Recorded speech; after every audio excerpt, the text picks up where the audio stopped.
What's going on, everybody? This is Jacob Vile. Today I'm going to be showing you something with the alternator that I didn't consider before, but I'm going to do now. So stay tuned.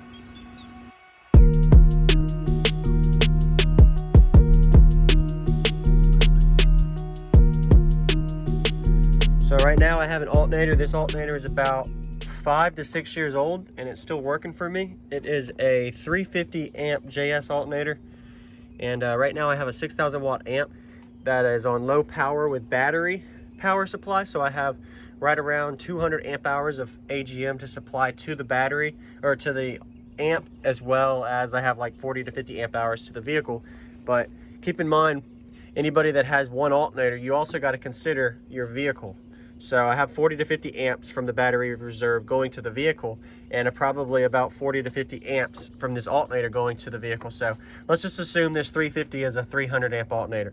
So right now I have around 300 amps going to my amp in the back, my 6K. I'll show you in a minute for anybody new watching. And then the other 20-30% of the amp is going to the vehicle. So, but what I want to mention real quick here is that I realized that for this alternator I only have one run. Sorry if it's a little messy.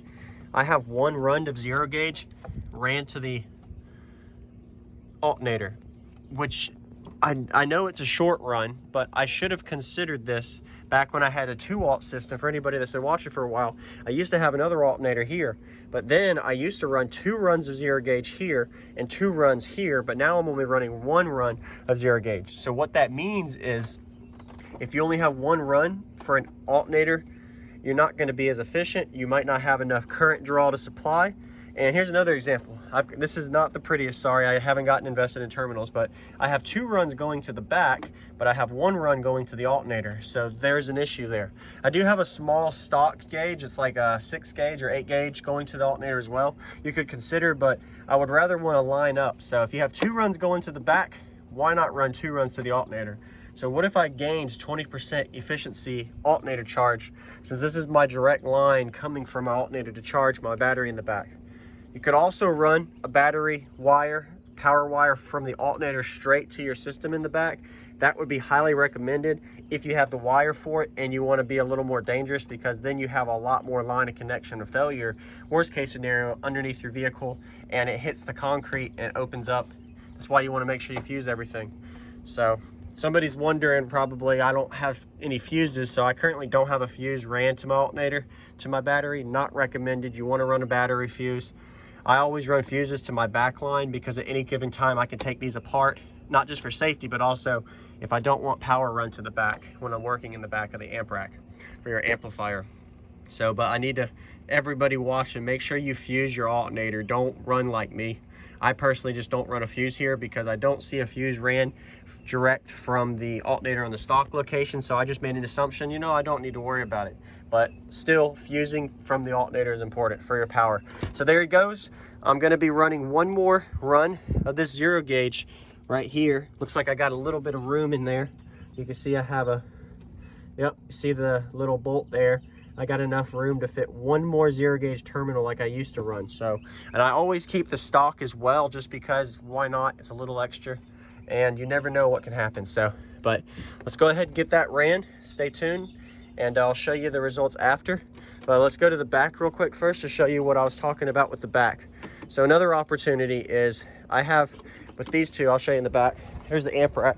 This is Jacob Vile. Subscribe if you haven't and hit the like button. And welcome to my channel, Jacob Vile too. So also got my amplifiers installed, or my fans installed. Anybody that's been watching every video, that's an update. I installed those. I was going to do a video on it, but I didn't see a need because it's literally just hooking up power and ground.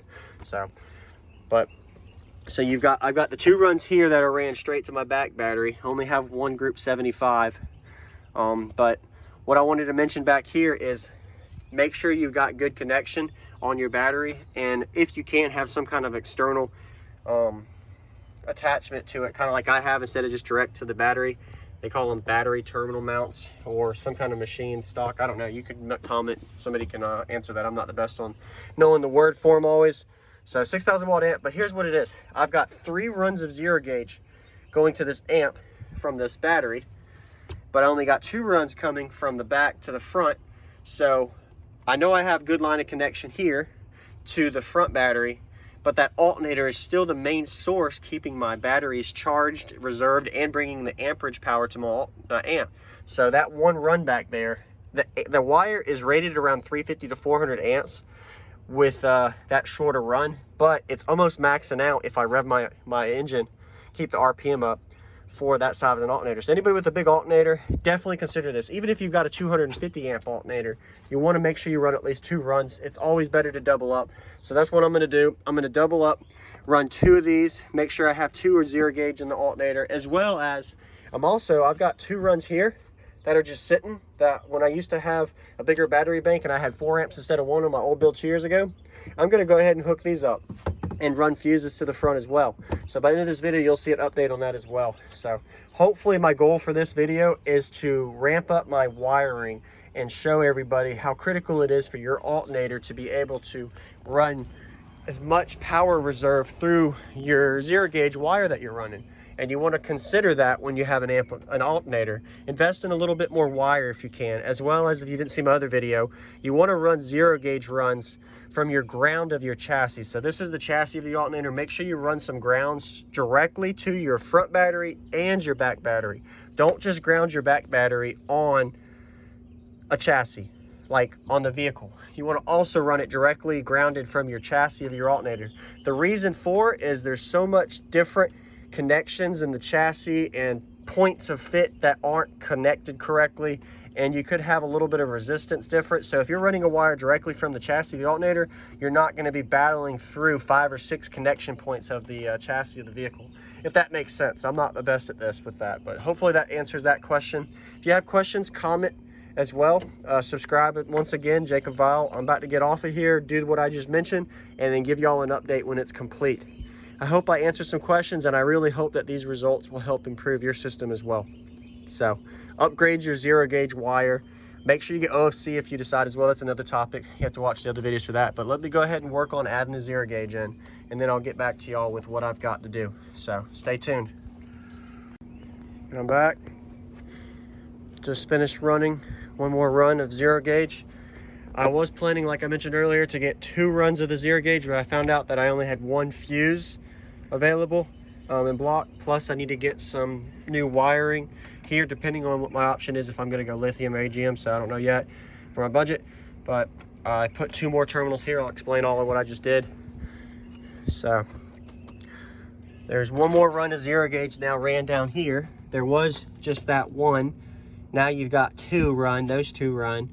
Right here you can see where the other one wasn't zip tied. Now I got 2 zip tied in there. Ran straight directly to that little bolt right there, and it didn't do anything different. All I did was add that additional wire, and I'll be able to see how my voltage is doing a little better or not when I go full tilt to a burp. I'll find out. Try to give y'all an update on my channel as well on that as I go. So as I do my changes, I try to share everything with y'all on YouTube. So subscribe if you haven't, as well as stay tuned for more. So once again, if you didn't catch earlier, make sure you double up your 0 gauge on your alternator, as well as double up grounding to your rear batteries if you have some. So this goes for not just the big 3 and big 4, but you're really going to the big 5, 6, 7, etc. if you're going to be running multiple runs from the alternator, multiple runs from the ground of the chassis of the alternator. It's very critical.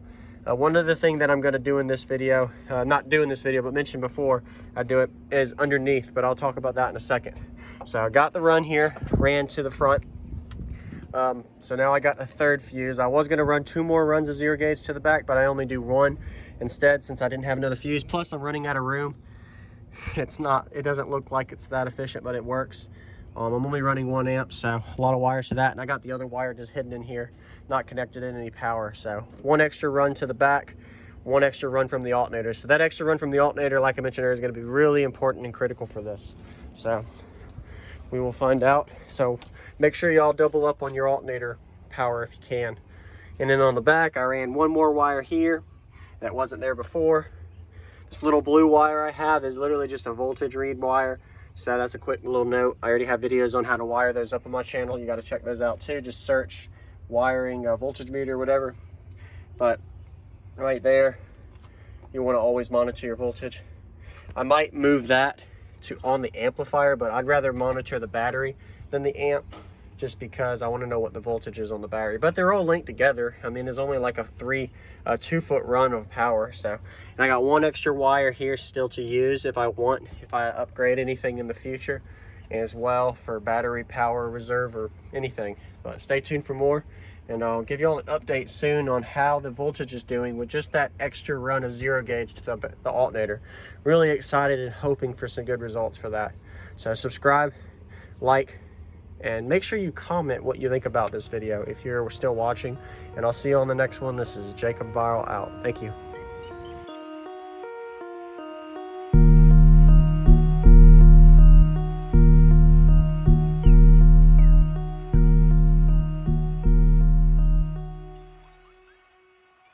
What's going on, everybody? This is Jacob Viral, ending this video to say thank you for watching my videos. Every single day I have a daily cardio video I upload. So if you haven't already, go ahead and hit that subscribe button and notification bell, and I'll see you tomorrow.